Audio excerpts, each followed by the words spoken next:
Hello, and welcome back to the Distant Tourist Podcast. I'm Robert. I'm Thomas. And this is the podcast where each week we take a look at one of Japan's 47 prefectures, and this week we're taking a look at Kagoshima. Thomas, you want to give us kind of a breakdown of what we're looking at this week? Well, Kagoshima is on Kyushu, which is one of the four main islands of Japan.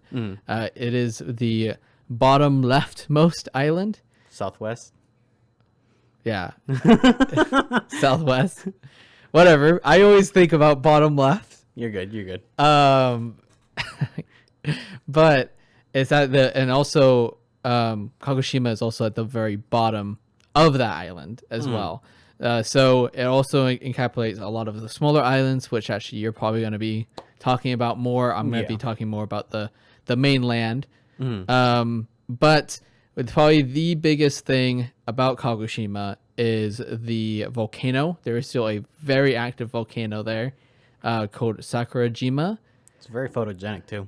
It is very photogenic. It is very active. There are eruptions almost every single day. Wow. They actually pretty much say on the website that there is an eruption essentially every day. And I'm not assuming this is the kind where we're shooting rocks everywhere or anything like that. No, it's kind of more like a semi-earthquake. Oh, okay. There was one that kind of was more of an eruption, and that actually connected Sakurajima with the mainland. Before, it was its own little island. But then afterwards, after this kind of eruption, it pumped out enough volcanic mass to connect the island to the mainland, which is still extremely interesting. Yeah. And this is probably the place to go if you're really into geology. Yeah, shout out to all you geologists there. Yes, it is. It is the place to go because it has everything that a geologist would want. Nice and rocks. more. Yeah, you got lots of rocks there. You got a volcano.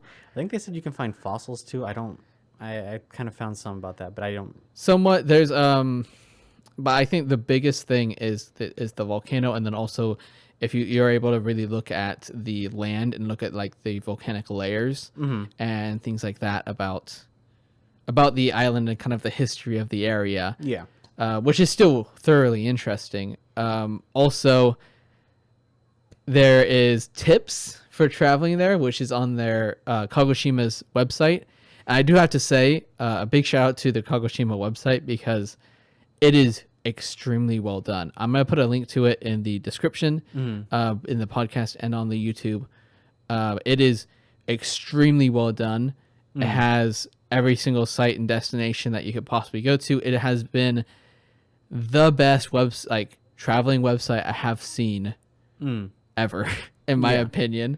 Very well done. Easy to say it made a lot of the research easier, I'd argue. Oh yeah, it was really nice because usually we have to like dig through a bunch of Japanese articles as well as regular English articles and trying to find really good places, and this was just kind of like it laid it all out for us. It was amazing. You could even filter out like, oh, I really like museums, and you can just click to only show me the museums and like, or only show me the nature stuff or museums of nature. It's amazing.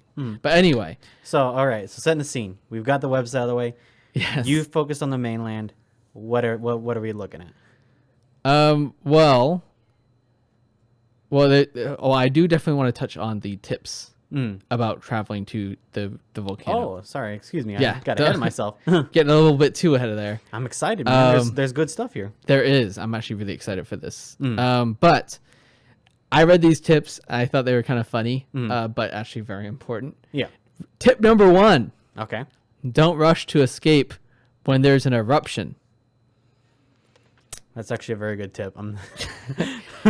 Because there's hundreds of eruptions that occur every year, they say that pretty much don't panic and don't rush to exits.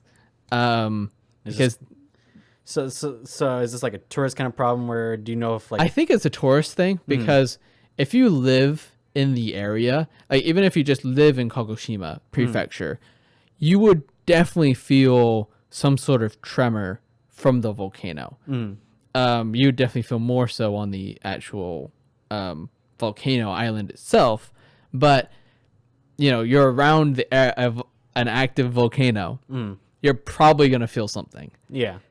So kind of, I guess, like tremors would probably be very natural for the locals there.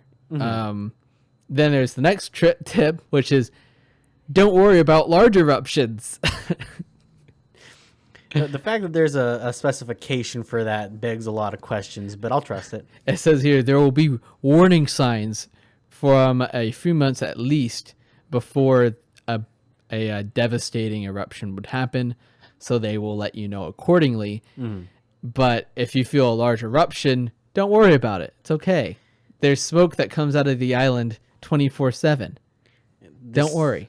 This speaks volumes to how little I know geology. I didn't even know you could predict that kind of thing. Oh yeah, you can. That's been one of the big things. I know. Plus, where I come from, where I grew up, is actually pretty close to a lot of volcanoes. There's a place called Mount Lassen, which is a volcano, and then there's also Mount Shasta as well. And those are really Mount Lassen is the bigger one, where it actually full on imploded on itself and then blew up. So it has like this cool outside core, which kind of looks like the best way I could describe it is in Ocarina of Time. There's the Death Mountain. Yeah, Death Mountain. How it has kind of like the chasms before they're going up into the peak. It has like that outline. Yeah. It has that. Where it was a really big volcano and then it imploded on itself and then it blew up. That's pretty wild. Yeah, there's actually one guy actually took videos and pictures of it, and this was like way back. This was like early 1900s, maybe late 1800s, and so it was one of those like crank things essentially where they had to put the full thing. Yeah, they had to like cover their head to like see what they're filming and that, and this madman literally recorded that. And I don't know how he stayed so calm, but it was like, oh, the whole mountain's imploding on itself. Let me just get my camera out and just start recording. I think he barely made it out. Well, look at it this way. He was probably a geologist. Yes. Magic powers. But anyway, going back over to Sakurajima, there is like... I don't think it's smoke. It's I don't know the actual scientific term, but essentially it is smoke always coming out of the volcano at pretty much all times. So don't worry about that. Which leads into the next tip, which is ashfall. So ashfall depends on wind direction. So kind of like it pretty much tells you do not stand in the wind if there is a lot of ashfall around. I'm sensing a trend with these tips.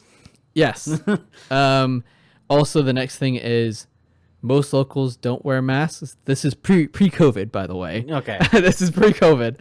So they probably do wear masks right now. However, in terms of pre-COVID, they didn't wear masks because they were accustomed to the ash falling, so they paid it essentially no mind.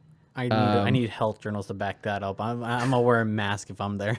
It just says like to just take care to avoid ash from getting into your eyes and mouth. Right. But most locals grew up around it, so they just kind of don't care, or they know what to do, so it's not like a bunch of kind of like how Californians know that earthquakes are a thing. Yeah, I guess. I mean, I don't know about you. I just don't freak out about earthquakes anymore. Yeah, I mean, where I'm from, there really wasn't any earthquakes whatsoever. And if there was, it'd be so slight that you don't really feel it. I have stories, but obviously I'm not going to But, I mean, a lot of Japan also does have a lot of earthquakes because it is literally on the crust or the Ring of Fire. Yeah, so essentially... if I know my stuff right, this is actually getting into quite the geologist. Yeah, so we're gonna be geologists by the end of this podcast. The crust is going underneath the Ring of Fire right there, and essentially it's pushing up all of that land up into what is now Japan, and that is why there's a lot of earthquakes. Is because it's literally right there on the edge where the crust goes underneath, and that's what's forming all of these mountains, and that's why Japan is actually full of mountains. Usually when people think about Japan, they think about the I guess the valley cities. Like a lot of the cities are in the valleys between the mountains, but there's still a lot of mountains in Japan. I forgot the percentage. However, the percentage is very high. So they are also because they're there. It's just there's earthquakes a lot. Oh, okay. Because it's going underneath the crust. Okay. So yeah. Okay, back on it because we keep doing geology. Yeah, and then the final tip is don't be surprised when ash falls. This feels redundant, but okay. It says volcanic ash are minute particles that don't hurt. So just take care to like not get it in your eyes. Okay, fair enough. That's what they say of tips while traveling there. Definitely interesting. The area around it is also like warm. The water is very warm as well. It is perfect for places like onsens. Oh boy, here we go. Yes, which is actually where one of my first places I want to go to is the Tamatebako open air onsen. Okay. Which is one of like two really big onsens in Kagoshima. This is obviously an open air onsen, which has an amazing view of the sea, and still you can see the volcano and then like whatever mountain it kind of cuts in as well. So you get that good scenery. Yes. And it's very open. So unlike some bathhouses, they have like a divisor right down the center to split men and women. Okay. So you're bathing with, with the boys. Yeah, with the boys or with the girls. Yeah. But this place doesn't have it. And you'd be thinking, well, wouldn't that mean boys and girls would be bathing together?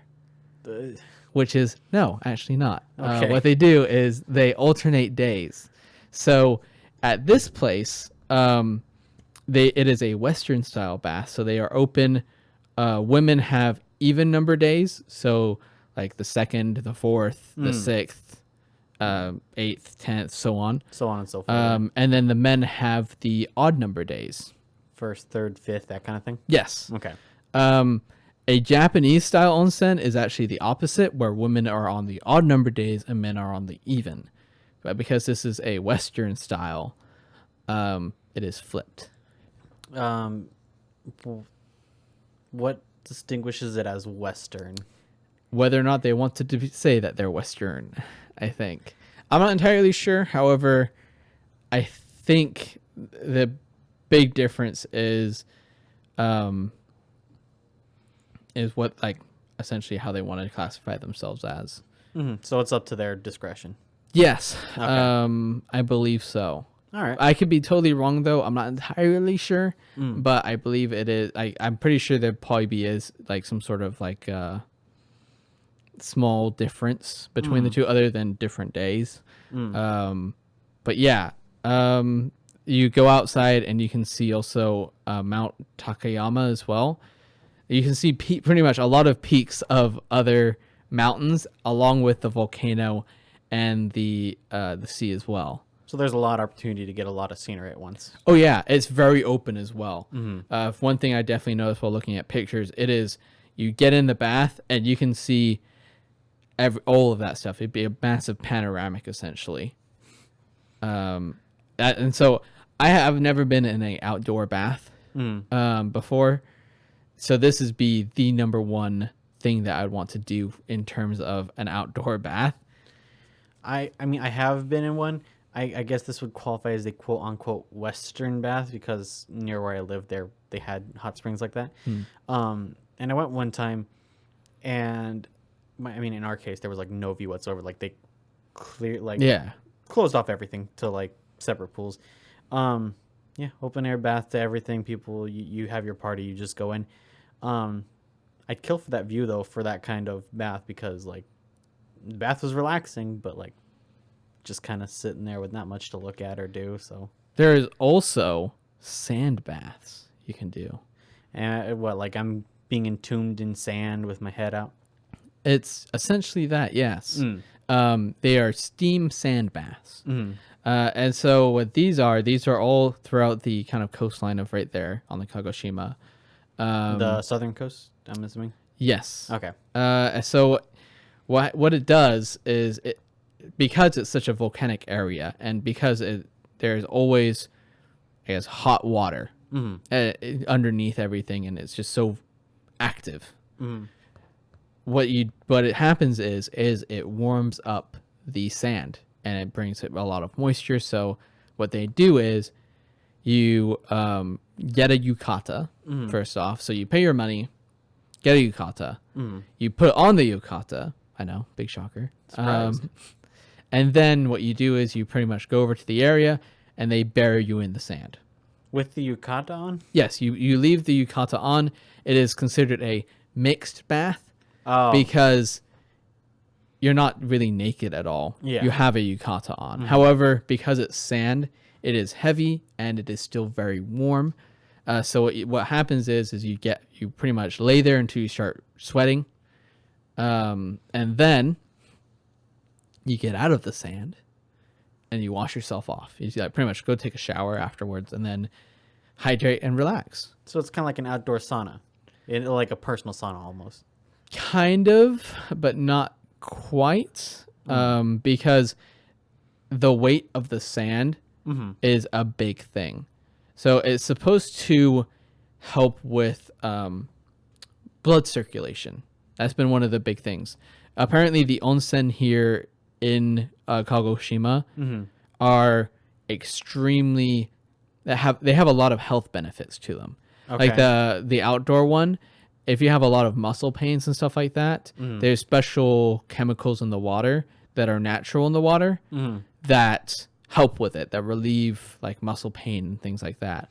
For this, it is for blood circulation.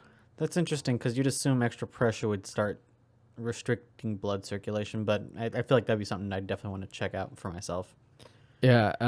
Afterwards, and they even warn on their website as well of do not eat beforehand, because it helps with blood circulation. It will actually give you indigestion if you eat before you go into it. They recommend eating afterwards. So it sounds like a first thing in the morning kind of thing.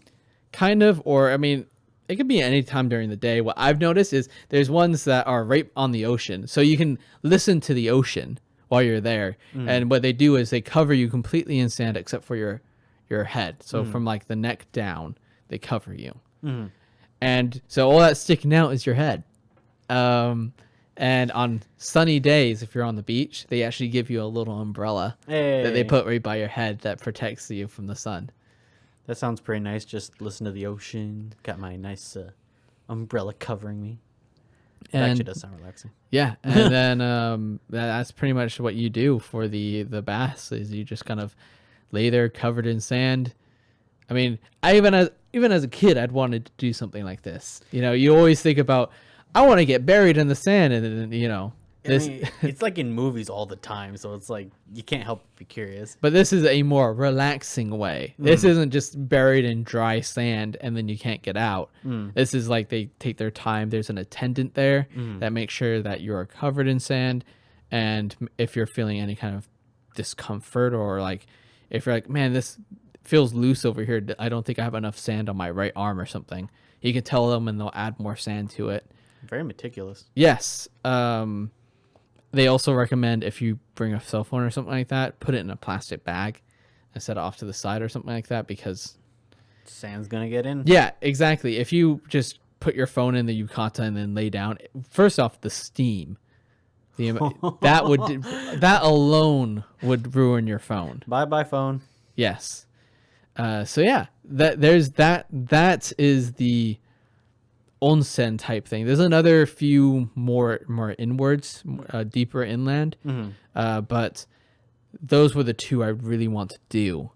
I think out of everywhere, this would be the place to have a onsen experience. Yeah. Moving away from that, moving into more of the main city. the one place I definitely want to go to is Sengan-en. Okay. Sengan-en. Yeah. I'm assuming this is a garden from the N at the end. Yes. Okay.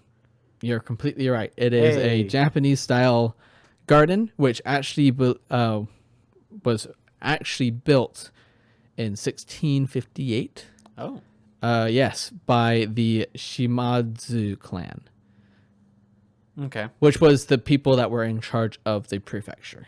Okay. So essentially, before it was the place for high the clan head and the clans like next in line. Mm. It was very, very exclusive where no one could actually get in, except for like the very direct family.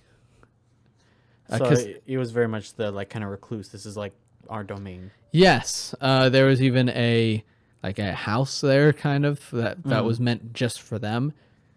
It has a beautiful view of the volcano. There are aspects of a Japanese garden that are necessary, like flowing water is one of the big ones. Okay. Even you can see even in like rock gardens, Yeah. there's patterns to make it seem like there's water flowing, or there's like even though there's not water there, Yeah. They'll make it flow. like it looks like it's flowing. Yeah. And then there's mountains. There has to be some sort of mountain. And so what they did was they used Sakurajima as kind of the background for it.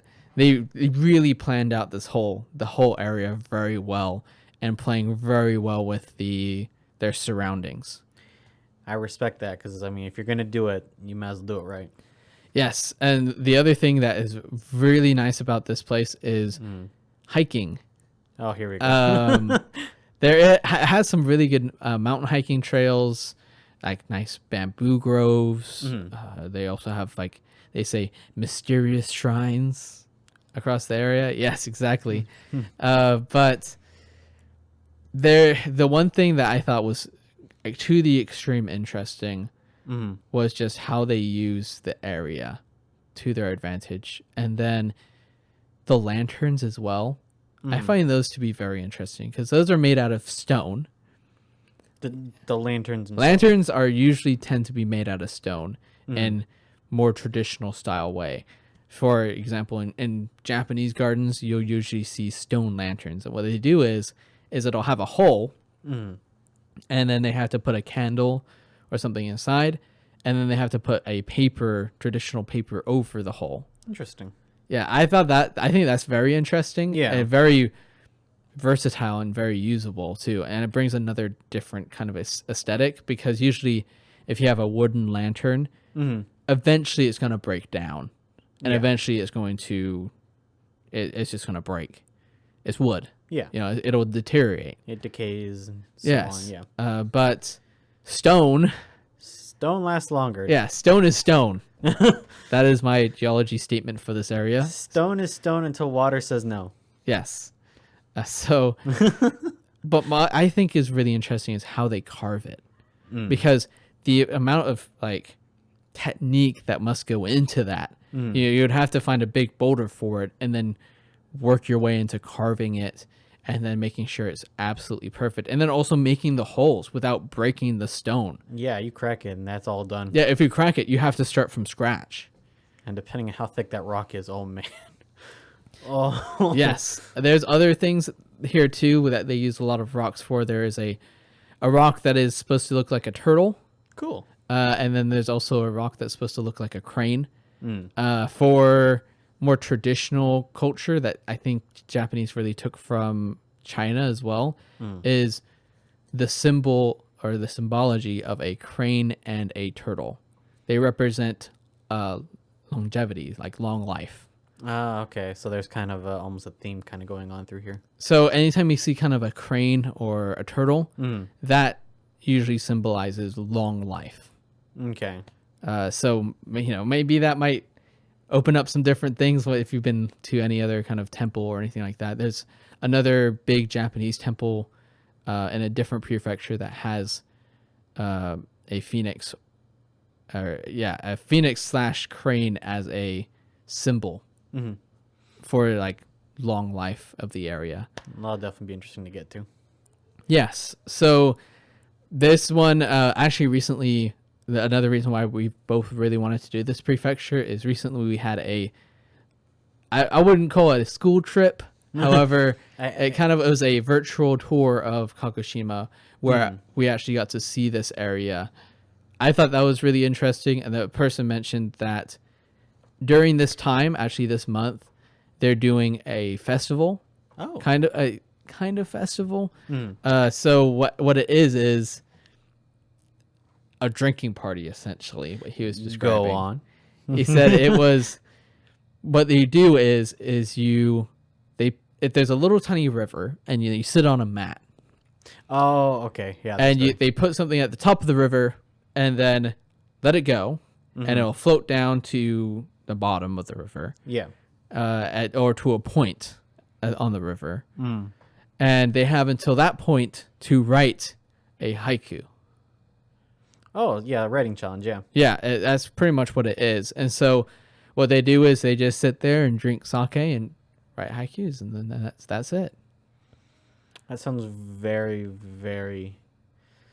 I want to say calming, but at the same time, just... Well, let me ask you this. Yeah. Have you ever written one? Yes, but not in Japanese. I'm about to say. I'm like, I think they are actually kind of hard. They're very hard, actually, I think. Yeah. After learning more of the syllable structure, yeah, there's not a lot to work with. 575? 575 is not a lot whatsoever. Like, it's already hard in English, but in Japanese, man. I think I tried making one in Japanese that pretty much was like, I didn't get my homework done. Oh no, what will I do? I didn't get my homework done. Something like that. But in English, that's not 575, obviously. But in Japanese, I made it to the point where it was actually what I thought was it was easier for me to write it in Japanese because I was able to separate it with like hiragana and kanji. I could actually separate it. Okay, 5 here, 575. You actually can see. Okay, here's hiragana. Like it kind of already cuts up the syllables for you. Where in English, you're kind of sat there like, okay. Let's do some clapping challenges. Like, Serene Garden here. Like, it is pretty garden. Yes. It's snowing on Mount Fuji. I don't know. Yeah. So yeah, like you always end up having to do something like that. But in Japanese, you're just like, oh, here's hiragana, here's hime. Oh, that's 2 already, Yeah. So, yes, there is that. After some time I think this actually was recognized as a World Heritage Site in 2015 as well. I believe the owner of the clan, the clan that owned this, was actually quite influential when it came to, he actually hosted some people like Edward the Eighth, I believe, of England. Oh. And Nicholas the Second of Russia. Hey. Yes. Worldly person. Along with other people. But yes, this place definitely has a lot of importance, and it is extremely stunning. And also, they have to like hand prune all of the trees in the area. And the area, I believe, it's about 50,000 square meters. Okay. Don't ask me how long that is in feet or like anything like that. Okay. But the number of just cherry trees by themselves is approximately 150. Oh my God.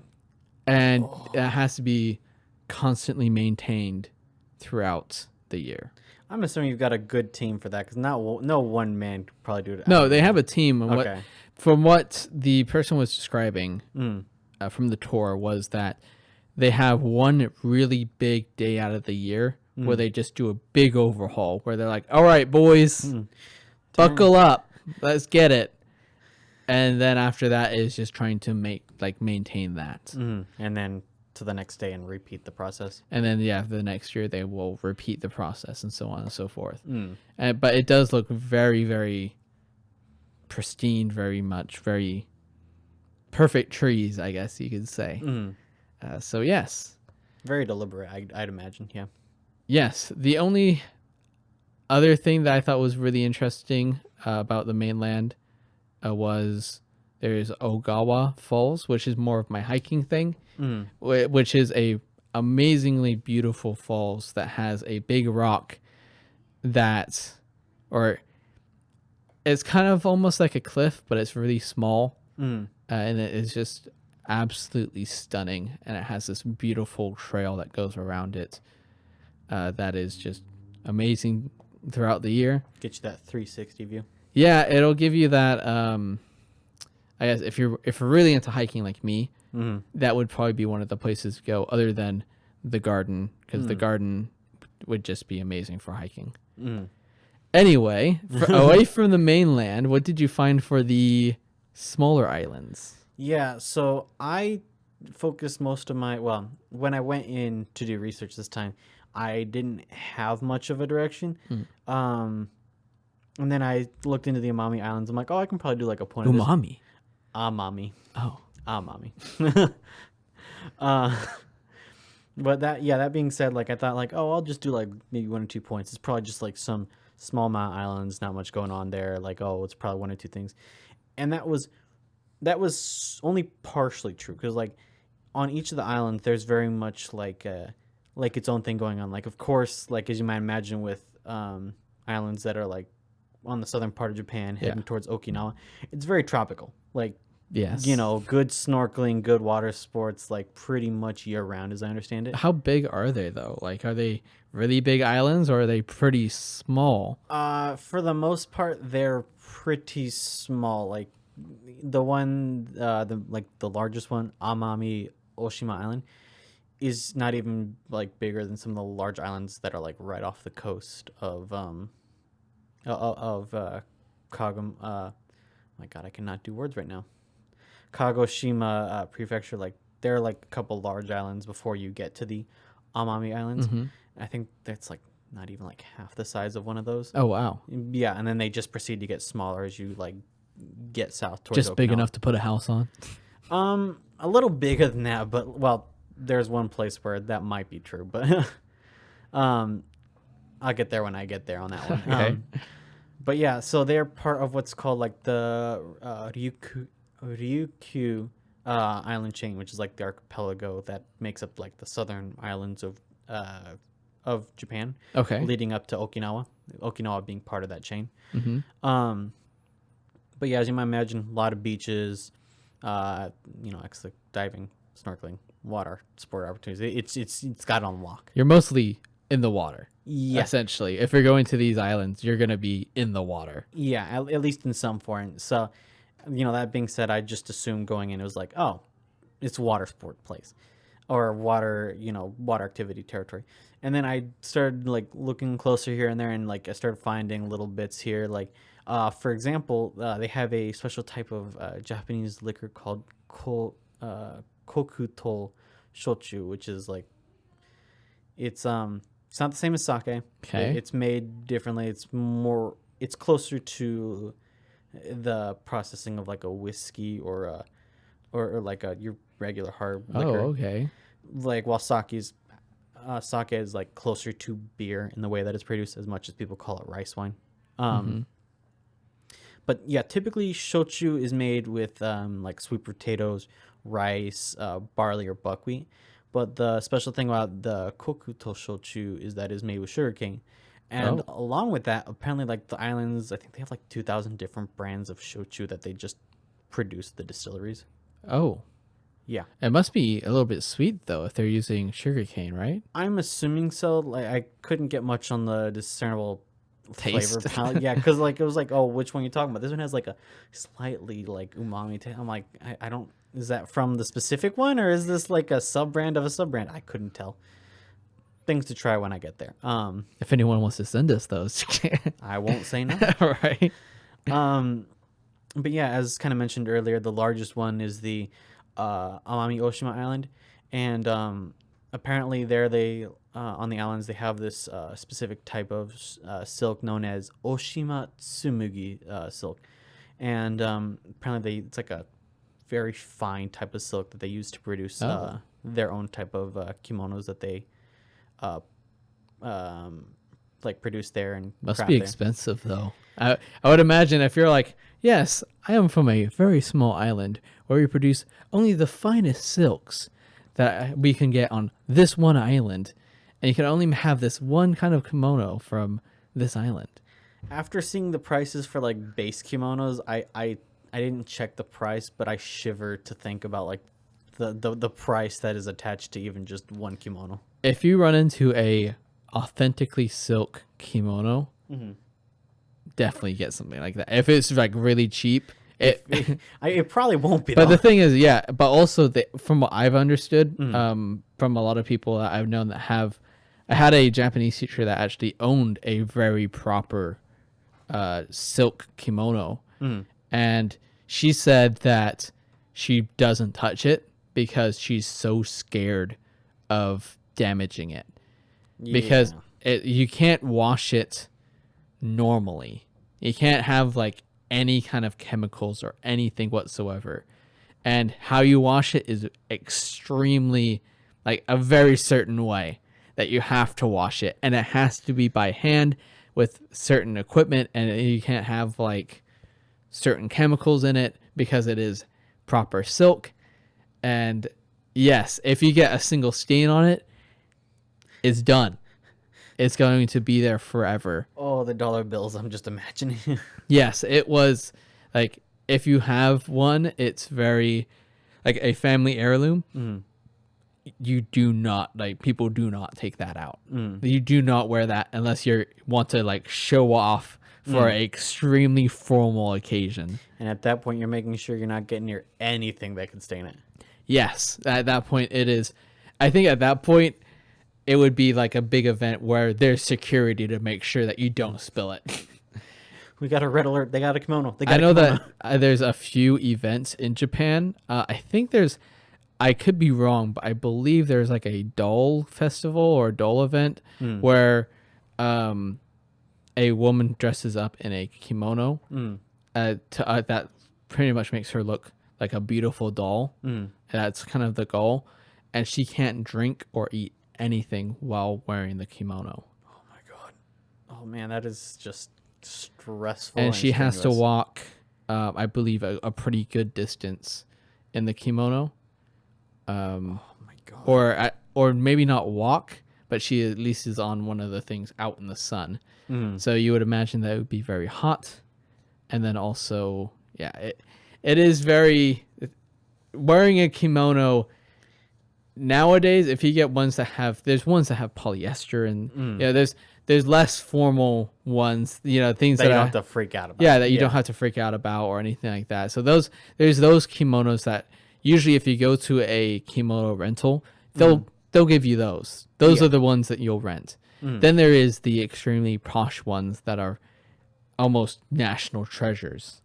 And those ones, wearing it, you have to have like two cloth kimonos underneath that kimono to make sure that, because sweat could also break down the silk. So if you have to have kimonos, like a sweat kimono, and this is actually what they did during the Heian period, is that the reason why a lot of people were laying around all day in the Heian period was because they were wearing like 10 layers of clothing. Oh no. You had your base kimono, and then another kimono that went over on top of that, and then after that, that's when you start getting into other colors, and like it gets, wearing kimono is actually extremely interesting, but extremely difficult the more traditional you go. Yeah. It even just from hearing like that, it's like it seems, at least to me, like it wouldn't be worth the effort. In my case, obviously, if I was gonna be As a the guy. one, yeah, as a guy, but if I was gonna be a person who was gonna wear one, if I was a girl in that case, still would be worth it. I will say though, if you get the full thing going and you've got the whole setup going, that is a pretty big power move in my opinion.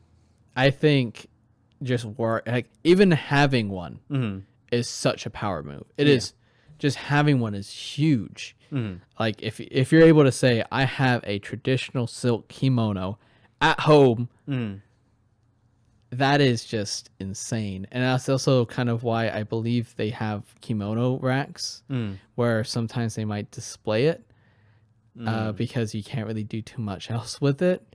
But I've also heard that in many cases people just store it away Mm. and like essentially seal it and put it somewhere where they're not going to touch it. Man, that commitment to the tradition. Well, I think it's more of like I Well, can't do anything with it, and I'm so scared that something will happen to it if I Yeah. leave it out. Because even if you leave it out, it could get stolen. Maybe you have a guest over And and then they the one spill time- something over it, or something like that. Mm-hmm. There are still small chances that it could get ruined. Yeah. So I feel like it's just kind of like you don't want anything to happen to it, so you put it away. Yeah. Oh, Anyway, Yeah, moving like, away from we that. went from geology to just tailoring, but that being said, I guess one little other thing about Amami Oshima Island that I want to talk about was that they have a virgin mangrove forest, and the thing about it is that you can like do a canoe tour or like just explore with a Oh. canoe. Like they'll let you rent a canoe, and then you're just paddling along, going through the forest.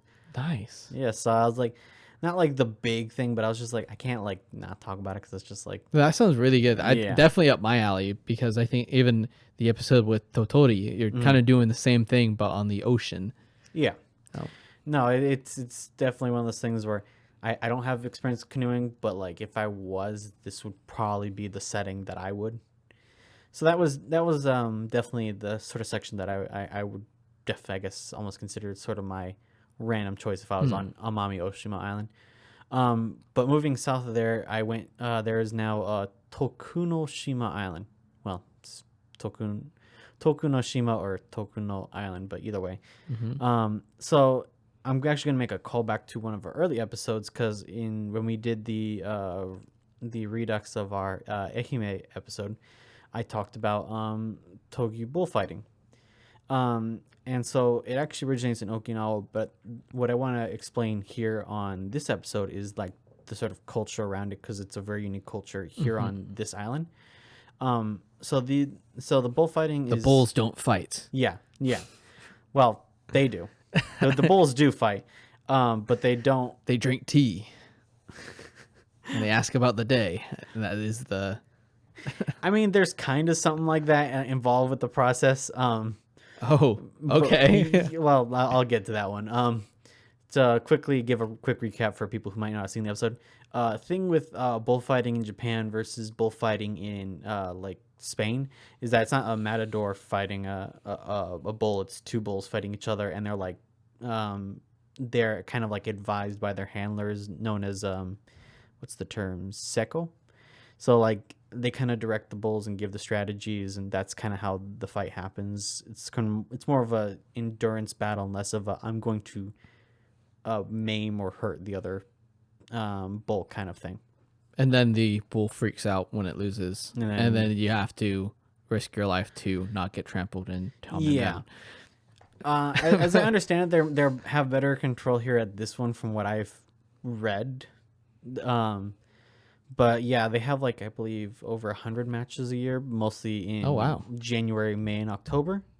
It's a very big part of the culture of this island, as you might imagine, being not a large island. The ring is the island. It's a pretty big event. And I just thought of Bull Battle Royale after that. But anyway, but yeah, so I guess going to what they do different. So it's such a big cultural event like that. All like the handlers and people involved with the bullfighting, they have just like this big party the night before, and it's called like the Mae Iwai, and it's like kind of where they like pray for success for their bulls, kind of like the big hype. It's essentially just a pre-party. Yeah. I mean, usually I think before, but in this case, since you're trying to hype yourself up, like, yeah, my bull's gonna win. Like, please win. Like, that's the kind of thing. And apparently, like, they bring like posters and like wallpapers for all the bulls with their names, and like it's a very, from what I've seen in the pictures, a very almost intimate party, I'd want to say, because it's small island, so people typically tend to know each other, especially in the circuit for people that fight their bulls, have their bulls fight there. Oh yeah, yeah. Yeah. But yeah, so pretty much the same thing. They have like all these chants and stuff. Apparently they like spray salt too. They kind of vague on whether they spray the salt on the bulls or the audience, because they kept saying both, and I was like, Yeah, why not both, man? yeah, apparently I'm like, Just cover everyone in salt. It'll be fine. This will be great, and just burn your eyes in the process. Just don't look up. I guess not. But yeah, no, they put like a lot of care into well, obviously taking care of the bulls, like the location, the tradition. It's like, it is very much like the big event, and kind of like almost like a national sport in a way, in this case, but like for an island, because the island itself is mostly about agriculture for, I believe, sweet potatoes and sugarcane. So it's like, that's kind of like the hype, like, oh, it's time, boys, like this is the hype event. But yeah, I really wanted to highlight that because it was just such a different culture compared to when I talked about it in Ehime, that I thought it was worth like revisiting for sort of a different perspective.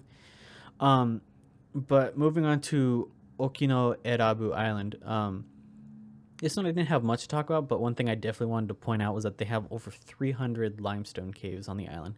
Oh. Like different ones with, I guess, different openings. Is it all connected, or is it just all different things that just end? I think some end by themselves, but others connect, I think, in sort of a way, kind of almost like a wide network of openings. You would imagine that if there's so many, that the whole island would just kind of collapse, I guess, into the caves. You know what I mean? Like you've seen like sinkholes in the news or something, where it's just kind of like a big area would be have a big enough gap that it would just sink down. Yeah, that was the interesting thing, because they got like they've got a lot of stalactites and a lot of stalagmites, which isn't the case of every cave, but it's very much a big feature that I noticed in these caves. A lot of pools of water, like all over the place. Geology, man. Geology. Here we go again. And then like in one picture, which I found fascinating, was like, it was a guy just like exploring. He had like a full like onesie suit. I forget what they're called, but like you get the full working suit kind of thing. And there's just like this big crack of like light just coming through on like his side. Like there's just a crack in the cave, like where you can just see, and like it's not even technically the entrance to the cave, because like such a wide connection. It's just like, oh, this just happened to be here for this one, which I was just like, I couldn't find out, but I'm like, there's a lot of weird formations going on with this cave and stuff like that. And I was just like, man, like I'm tempted to go spelunking just because of this island, because man, I don't. For me, it's like the animals too. I think like usually, like if I'm gonna watch a documentary and they go like, oh, let's go into a cave that never sees light. It's usually the thing that I find the most interesting is the animals that live there. Not so much of, you know, stalagmites and stalactites and What, you're not a geology. geologist? Geology is okay, but it's not like I really took a big class on it. I think the only class that I had was in like high school, where the teacher didn't know what else to teach, and so he brought out jars of sand and dirt that he collected across California and said, look, I got some dirt. I think my reason that I find caves so interesting is only because I've spent a lot of time exploring some in guided tours, and some like, oh, cave, I'm gonna go in there. And like, It's kind of almost like an unknown thing, you know. Yeah. Like you look at a cave and it's something that's just unknown. what's in there? Yeah, you don't know what's in there, and then you don't know if it's going to end, if it's going to keep going. You don't know if it's going to take you to the center of the earth. I'll say I'll say this for clarity right now. Those caves where people have like tunnels, or they find tunnels where like only like you can barely fit through. No, thank you.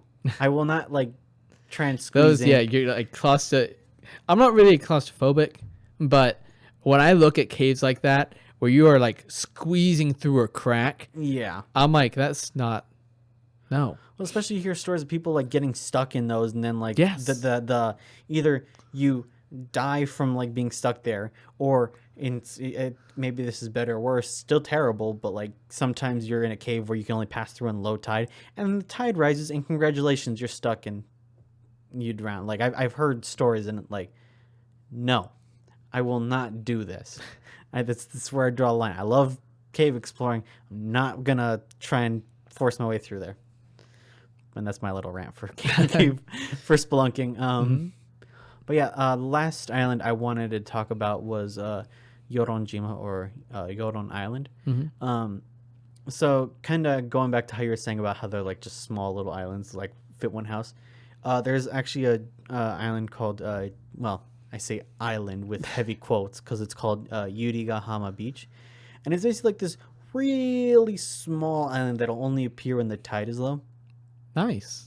And so, like, you know, you can go there, you can just kind of enjoy the beach. But, you know, when the tide rises, you got to leave because the island's about to disappear. And from what I understand, each time, like, the tide lowers, like, the island's shape kind of just changes a little here and there. Yeah, because it's completely submerged in the ocean. Yeah, so, I mean, like, I'm curious about it. Like, obviously, like, nobody lives there. You have to take a boat just to get there because it's like I think 1.5 kilometers off the coast of the island. But yeah, it was just interesting because there were just like people just chilling there, like, yeah, no, we're here. This is gonna be our little vacation. I'm like, okay, all right. Yeah, I mean, you know, I kind of want to see someone build a house there to see how that would work, but they would have to build it on stilts, and then also it's probably the beach is all sand, so there'd probably be issues about stability. Yeah. So they'd probably have to like sink in like cement rods into the beach, and then from there they would have to build on top of that, so like it'd be up in the air during high tides, or high tide it'd still be underneath the house. So I'm gonna go on record immediately and say, don't do that. No, nobody do that. I actually like the way it looks without all that stuff on it. But yeah, no, I thought that was just kind of like a weird, random place they highlighted. Seems a little fun to just go hang out there for like an afternoon or something like that. The other thing I wanted to talk about was this. Was also off the coast of the island. Funny enough, but it's called Kaichuken, which is like this underwater palace that like. Underwater palace. Yeah, I know, right? It's like ruins of like an underwater palace. It's like in a Greek style. I couldn't find out the origins of the place, which I found Atlantis. That was actually that was honestly my first thought. But like, yeah, like you got coral growing on the pillars all around the place. You got like super colored fish. It is said to have a guardian deity. What kind of deity it is was not specified, but you know. Apparently popular for undersea weddings, so there must be something special there. Is it like fully submerged? So like, if you say undersea weddings, are they still wearing like scuba suits or? Yeah, they have to because like from the pictures I saw, that sucker's just under the water, like completely. Interesting. I've heard of people doing that.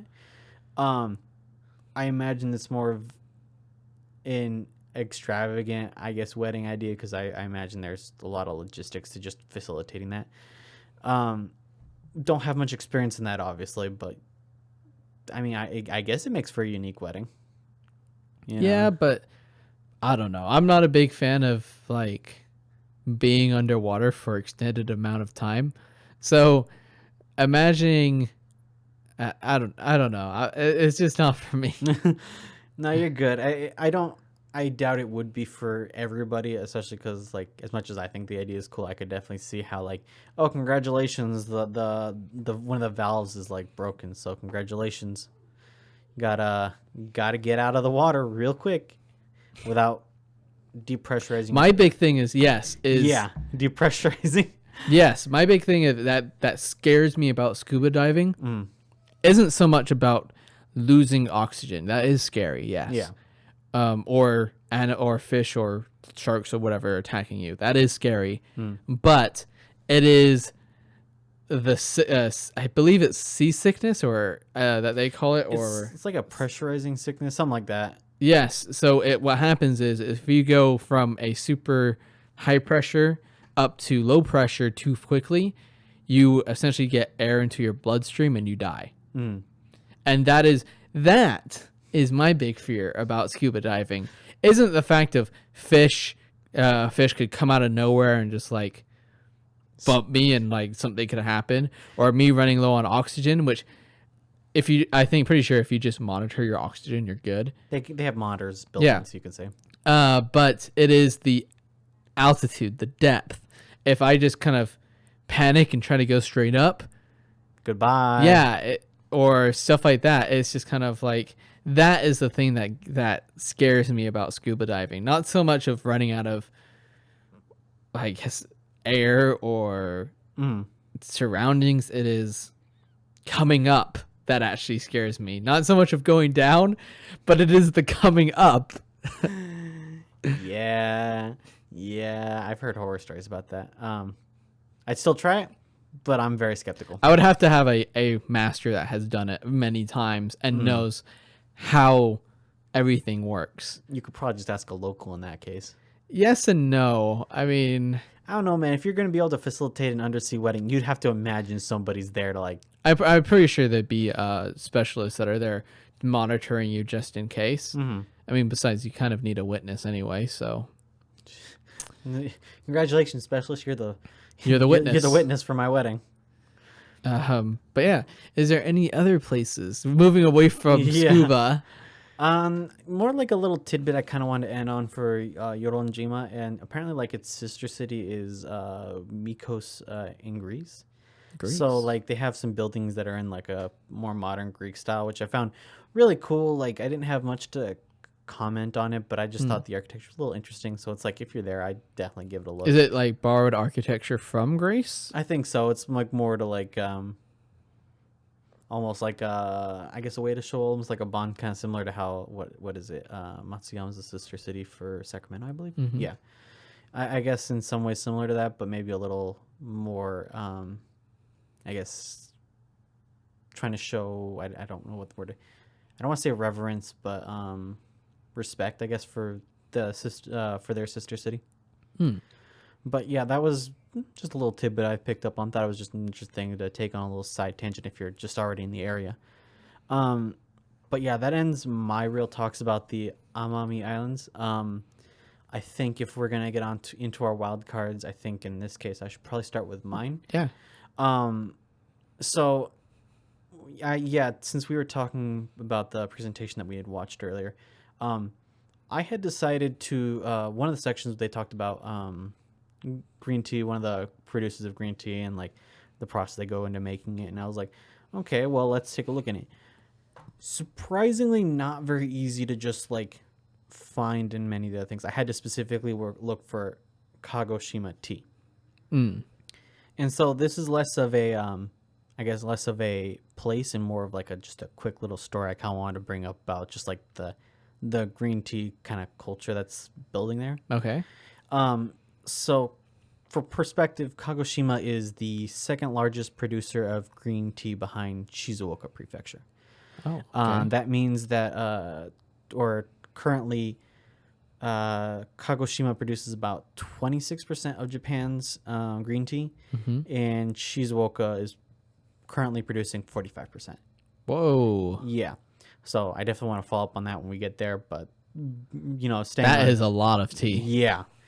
And there's definitely some interesting things to go on that, but just to give like a quick background on it, apparently the story is that a Buddhist priest went to Yoshimatsu in the 14th century to set up a temple there. Okay. And while he was there, he started growing green tea apparently. So that kind of just started building the culture. And so then in the tea kind of just remained like your local specialty kind of thing. Well, green tea also has a lot of health benefits as well. It's also has a lot of caffeine, so it wakes you up, but also it does have a lot of health benefits that goes along with green tea. Yeah. No, definitely. And there are a lot of different types of just tea within that I've just seen looking through some of this. But yeah, that specific tea, that culture that started growing there remained pretty local until the local Satsuma clan said like, yo, we should start growing more, and maybe we can get a bit more money on the side from doing this kind of deal. So then during the, I believe, Meiji period, they started like really expanding, Amping growing. up their green tea. Yeah. Which, as you imagine, comes at a cost, and apparently the quality just declined because they just were forcing it faster with less care for how they grew it. And so it wasn't until it was like basically considered cheap tea, and then Volume over quality. pretty much. In the 1950s, they're like, well, hold on, like we should, make this look good if we have like all this tea.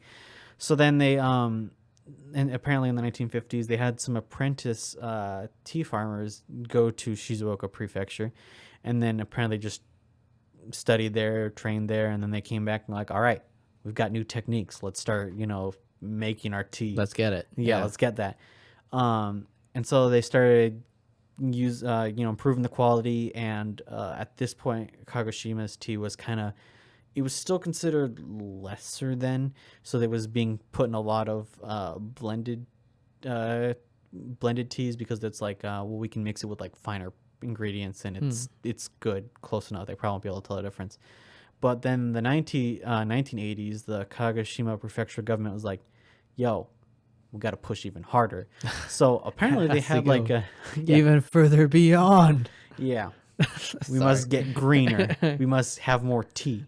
But yeah. So apparently they went about improving, I guess, two organizations called the Tea Experiment Station. I tried to look into that more, but I don't know if that's still functional or not right now. I could not find anything about it. Probably, my guess would say no.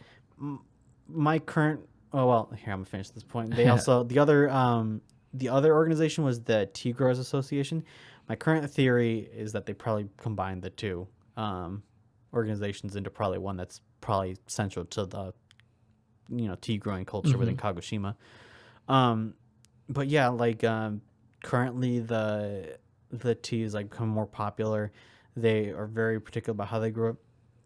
And as I understand it from how like the population changes and the culture's changing, Shizuoka's still at the top, but from the way that Kagoshima is still very much pushing, there's very good potential that, I don't know in how many years Kagoshima could overtake Shizuoka.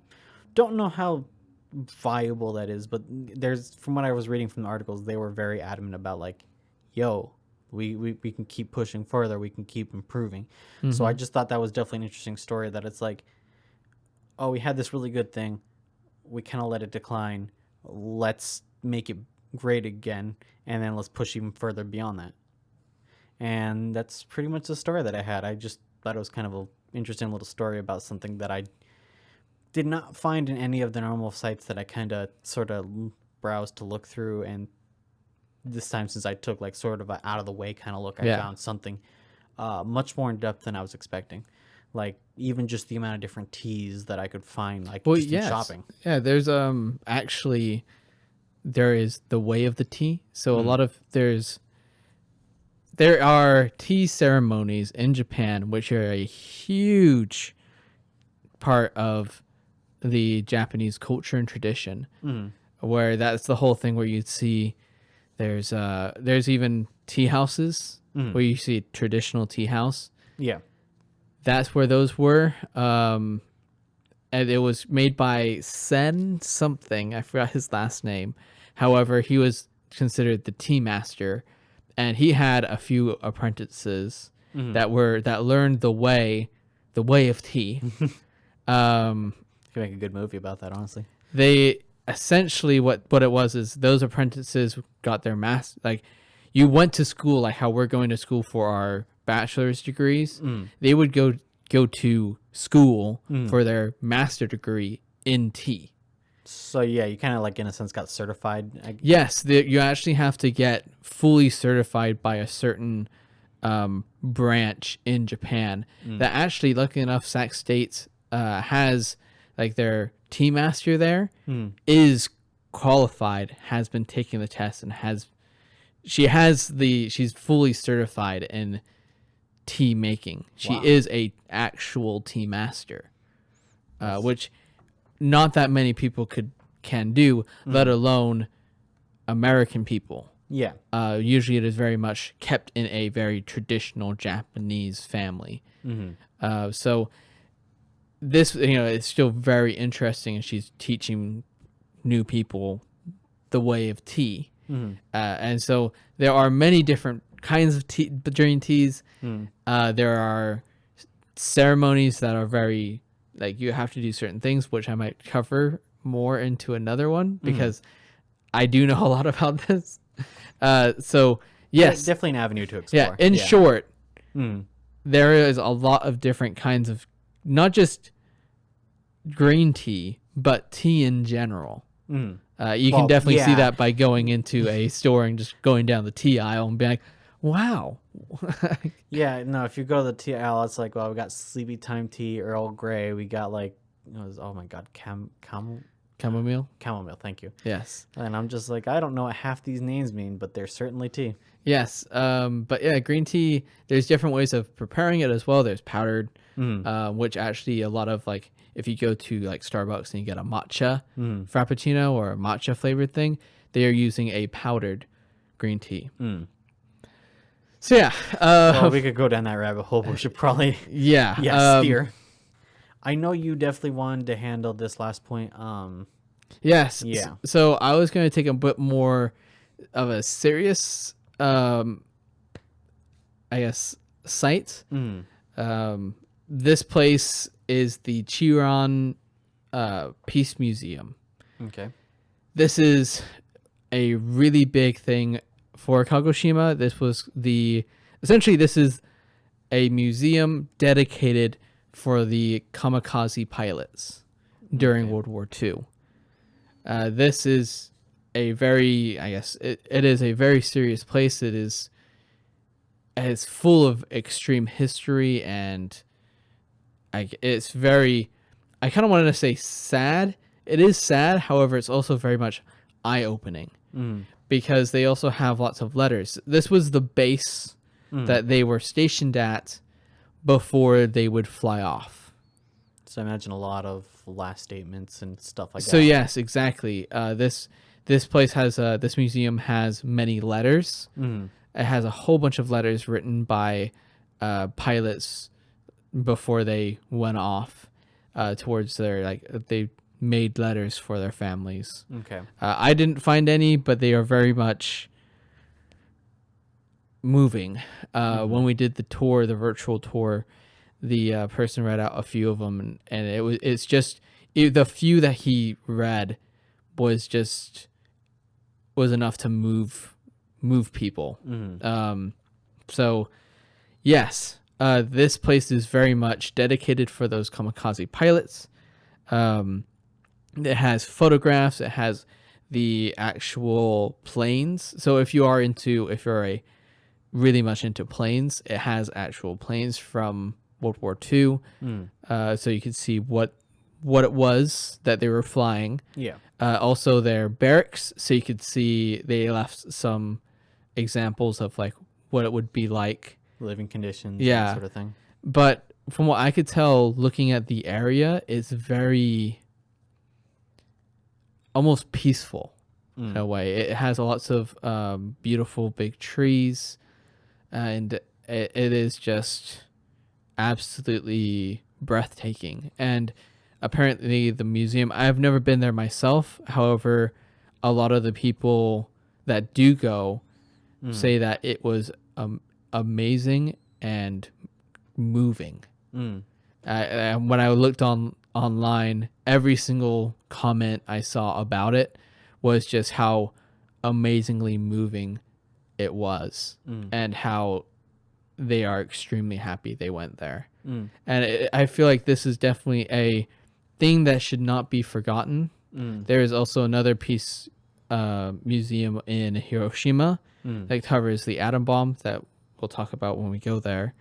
But this one's specifically for the kamikaze pilots. It is just absolutely moving. I have no other words to describe kind of the feeling of it. It is just so moving. There's the museum grounds itself has Japanese stone lanterns, which are meant for the pilots. and then it has lots of cherry blossom trees. It has a beautiful park around it, and it is just where you would go to kind of see what it was like for these pilots before they went off and did what they did. And then the letters themselves are just moving. I definitely, since I was part of that tour, I definitely felt like almost a sort of like we've let the past settle, but we won't forget the people there. Like, if that makes that was sort of I feel like definitely on the side of an American take on kamikaze pilots. Growing up, they were just seen as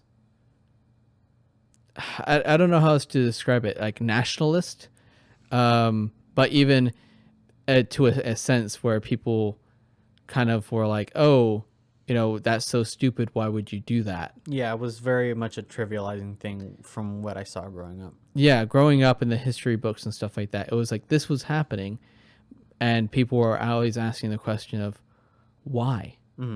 And here at this museum, they definitely talk about kind of like, why did they do it, and their last thoughts. A lot of the times when people think about kamikaze pilots, they just think they just yell, they pretty much scream, and they commit suicide, and that's it. I feel like it would be remiss of me to not like define it, like, or at least us to define kamikaze in general. The process, it was basically you were a pilot and you were basically tasked with flying into a specific target with the intent to either destroy or deter a target. As I have had it was mostly all battleships and all any kind of boat or anything like that. It was mostly those where the plan was to explode essentially into a part of the boat that would make it so that it could not move, or to take out as many American people as possible. Yeah. And the things like museums like these really kind of show that war isn't good, and sometimes a lot of people forget that is that war is war, and this definitely shows what war can do. I mean, the scars, like you could argue, are still being felt even to till today in some places. And another, I guess, a thing I definitely kind of want to touch on is the word kamikaze. It literally translates as God's wind. And they actually called kamikaze during the Mongolian invasion of Japan. The Mongolians were wiped out by 2 typhoons, funny enough. They were warned by the Koreans before taking off that now's not a good time. That is typhoon season, you shouldn't go. But Mongolians said, whatever, we're going. And then they were wiped out by a typhoon. And then they said, oh, that was just a fluke, let's do it again. And they were wiped out by another typhoon. And they named those typhoons the kamikaze, God's wind. And that is also why they essentially that protected Japan from the Mongolians, this seen as barbaric evil. And in the same way, these pilots were meant to protect Japan from another evil. That's why they called it kamikaze. Yeah. But that's the only thing I wanted to mention. This would definitely be a big place I definitely want to go to. It is definitely not something that you should miss, because it has such a big statement, and it is such a big moment in history that definitely needs to be observed, or at least acknowledged. Yeah. But yeah, unfortunately, on that sad note, that is where we're going to have to end the podcast. I don't think I'd say so. I think maybe pensive might be the episode. Sorry. But yes, we would like to thank you all for listening and being active and everything like that. We are extremely appreciative of that.